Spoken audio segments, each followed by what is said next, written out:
Décréation, faire passer du créé dans l'incréé. Destruction, faire passer du créé dans le néant. Ersatz, coupable de la décréation. La création est un acte d'amour et elle est perpétuelle. À chaque instant, notre existence est amour de Dieu pour nous. Mais Dieu ne peut aimer que soi-même. Son amour pour nous est l'amour pour soi à travers nous. Ainsi, lui qui nous donne l'être, il aime en nous le consentement à ne pas être. Notre existence n'est faite que de son attente, de notre consentement à ne pas exister. Perpétuellement, il mendie auprès de nous cette existence qu'il nous donne. Il nous la donne pour nous la mendier. L'inflexible nécessité, la misère, la détresse, le poids écrasant du besoin et du travail qui épuise, la cruauté, les tortures, la mort violente, la contrainte, la terreur, les maladies, tout cela c'est de l'amour divin. C'est Dieu qui par amour se retire de nous afin que nous puissions l'aimer. Car si nous étions exposés au rayonnement direct de son amour, sans la protection de l'espace, du temps et de la matière, nous serions évaporés comme l'eau au soleil. Il n'y aurait pas assez de je en nous pour abandonner le je par amour. La nécessité est l'écran mis entre Dieu et nous pour que nous puissions être. C'est à nous de percer l'écran pour cesser d'être. Il existe une force déifuge, sinon tout serait Dieu. Il a été donné à l'homme une divinité imaginaire, pour qu'il puisse s'en dépouiller comme le Christ de sa divinité réelle. Renoncement. Imitation du renoncement de Dieu dans la création. Dieu renonce, en un sens, à être tout. Nous devons renoncer à être quelque chose. C'est le seul bien pour nous. Nous sommes des tonneaux sans fond, tant que nous n'avons pas compris que nous avons un fond. Élévation et abaissement. Une femme qui se regarde dans un miroir et se pare ne sent pas la honte de réduire soi, cet être infini qui regarde toute chose, à un petit espace. De même, toutes les fois qu'on élève le moi social, psychologique, etc., si haut qu'on l'élève, on se dégrade infiniment en se réduisant à n'être que cela. Quand le moi est abaissé, à moins que l'énergie ne tende à l'élever au désir, on sait qu'on n'est pas cela. Une très belle femme qui regarde son image au miroir peut très bien croire qu'elle est cela. Une femme laide sait qu'elle n'est pas cela. Tout ce qui est saisi par les facultés naturelles est hypothétique. Seul l'amour surnaturel pose. Ainsi, nous sommes co-créateurs. Nous participons à la création du monde en nous décréant nous-mêmes. On ne possède que ce à quoi on renonce. Ce à quoi on ne renonce pas nous échappe. En ce sens, on ne peut posséder quoi que ce soit sans passer par Dieu. Communion catholique. Dieu ne s'est pas seulement fait une fois chair, il se fait tous les jours matière pour se donner à l'homme et en être consommé. Réciproquement, par la fatigue, le malheur, la mort, l'homme est fait matière et consommé par Dieu. Comment refuser cette réciprocité ? Il s'est vidé de sa divinité, nous devons nous vider de la fausse divinité avec laquelle nous sommes nés. Une fois qu'on a compris qu'on n'est rien, le but de tous les efforts est de devenir rien. C'est à cette fin qu'on souffre avec acceptation. C'est à cette fin qu'on agit. C'est à cette fin qu'on prie. Mon Dieu, accordez-moi de devenir rien. À mesure que je deviens rien, Dieu s'aime à travers moi. Ce qui est en bas ressemble à ce qui est en haut. Par là, l'esclavage est une image de l'obéissance à Dieu, l'humiliation, une image de l'humilité, la nécessité physique, une image de la poussée irrésistible de la grâce, l'abandon des saints au jour le jour, une image du morcellement du temps chez les criminels et les prostituées, etc. À ce titre, il faut rechercher ce qui est le plus bas, à titre d'image. Que ce qui est en nous est bas aille vers le bas, afin que ce qui est en haut puisse aller en haut. car nous sommes retournés, nous naissons tels. Rétablir l'ordre, c'est défaire en nous la créature. Retournement de l'objectif et du subjectif. De même, retournement du positif et du négatif. C'est aussi le sens de la philosophie des Upanishads. Nous naissons et vivons à contresens, car nous naissons et vivons dans le péché qui est un renversement de la hiérarchie. La première opération est le retournement, la conversion. Si le grain ne meurt, il doit mourir pour libérer l'énergie qu'il porte en lui afin qu'il s'en forme d'autres combinaisons. De même, nous devons mourir pour libérer l'énergie attachée, pour posséder une énergie libre susceptible d'épouser le vrai rapport des choses. L'extrême difficulté que j'éprouve souvent à exécuter la moindre action est une faveur qui m'est faite, car ainsi, avec des actions ordinaires et sans attirer l'attention, je peux couper des racines de l'arbre. Si détaché qu'on soit de l'opinion, les actions extraordinaires enferment un stimulant qu'on ne peut pas en noter. Ce stimulant est tout à fait absent des actions ordinaires. Trouver une difficulté extraordinaire à faire une action ordinaire est une faveur dont il faut être reconnaissant. Il ne faut pas demander la disparition de ces difficultés, il faut implorer la grâce d'en faire usage. D'une manière générale, ne souhaiter la disparition d'aucune de ces misères, mais la grâce qui les transfigure.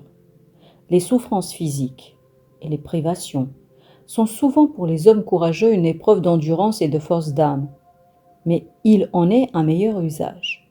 Qu'elle ne soit donc pas cela pour moi, qu'elle soit un témoignage sensible de la misère humaine, que je les subisse d'une manière entièrement passive.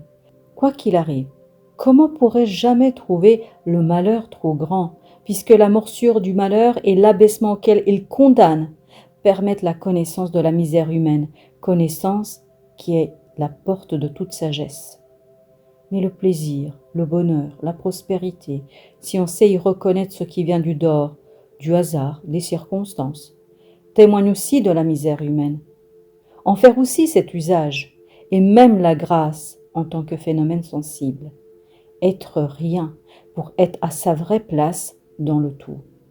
Le renoncement exige qu'on passe par des angoisses équivalentes à celles qui causeraient en réalité la perte de tous les êtres chers et de tous les biens, y compris les facultés et acquisitions dans l'ordre de l'intelligence et du caractère, les opinions et les croyances sur ce qui est bien et ce qui est stable, etc.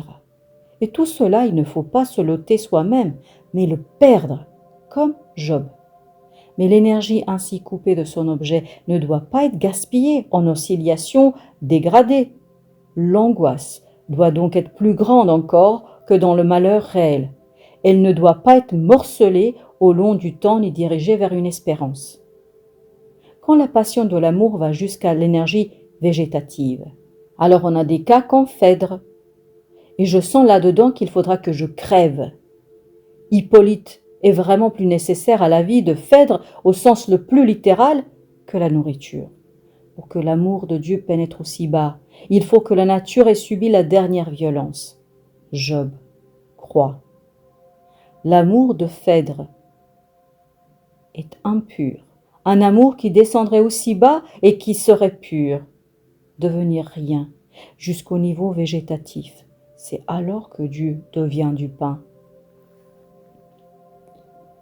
Si nous nous considérons à un moment déterminé, l'instant présent, coupé du passé et de l'avenir, nous sommes innocents. Nous ne pouvons être à cet instant que ce que nous sommes. Tout progrès implique une durée. Il est dans l'ordre du monde à cet instant. Il est dans l'ordre du monde à cet instant que nous soyons tels. Isoler ainsi un instant implique le pardon, mais cet isolement est détachement. Il n'y a que 2 instants de nudité et de pureté parfaite dans la vie humaine, la naissance et la mort. On ne peut adorer Dieu sous la forme humaine sans souiller la divinité que comme nouveau-né et comme agonisant. Mort est instantané, sans passé ni avenir, indispensable pour l'accès à l'éternité. Si on trouve la plénitude de la joie dans la pensée que Dieu est, il faut trouver la même plénitude dans la connaissance que soi-même on n'est pas, car c'est la même pensée. Et cette connaissance n'est étendue à la sensibilité que par la souffrance et la mort. Joie en Dieu. Il y a réellement joie parfaite et infinie en Dieu. Ma participation ne peut rien ajouter, ma non-participation rien ôter à la réalité de cette joie parfaite et infinie. Dès lors, quelle importance que je doive y avoir par ou non? Une importance nulle. Ceux qui désirent leur salut ne croient pas vraiment à la réalité de la joie en Dieu. La croyance à l'immortalité est nuisible parce qu'il n'est pas en notre pouvoir de nous représenter l'âme comme vraiment incorporelle. Ainsi, cette croyance est en fait croyance au prolongement de la vie et elle ôte l'usage de la mort. Présence de Dieu. Cela doit s'entendre de deux façons. Pour autant qu'il est créateur. Dieu est présent en toute chose qui existe, dès lors qu'elle existe. La présence pour laquelle Dieu a besoin de la coopération de la créature. C'est la présence de Dieu, non pas pour autant qu'il est le créateur, mais pour autant qu'il est l'esprit. La première présence est la présence de création. La seconde est la présence de décréation. Celui qui nous a créés, son nous ne nous sauvera pas sans nous. Saint Augustin. Dieu n'a pas pu créer qu'en se cachant, autrement il n'y aurait que lui. La sainteté doit donc aussi être cachée, même à la conscience dans une certaine mesure, et elle doit l'être dans le monde. Être et avoir.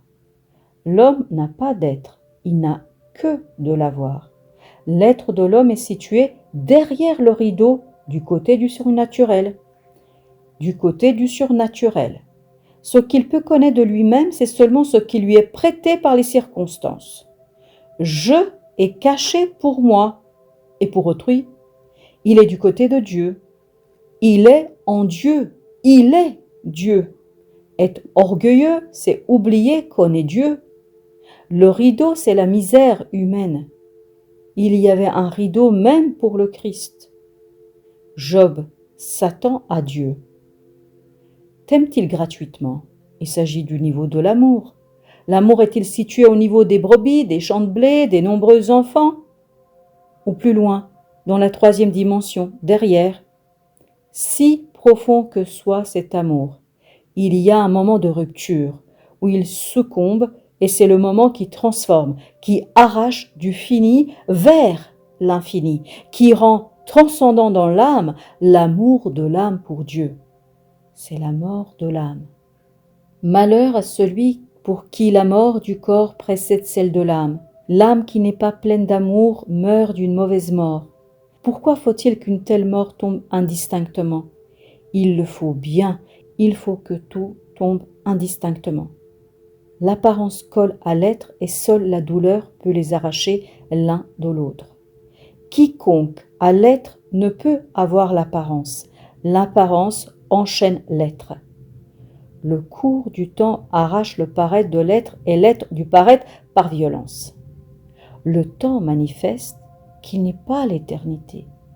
Il faut se déraciner, couper l'arbre et en faire une croix, et ensuite la porter tous les jours. Il ne faut pas être moi, mais il faut encore moins être nous.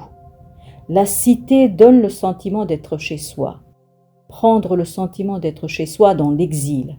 Être enraciné dans l'absence de lieu. Se déraciner socialement et végétativement. S'exiler de toute patrie terrestre. Faire tout cela à autrui, du dehors et de l'ersatz de décréation.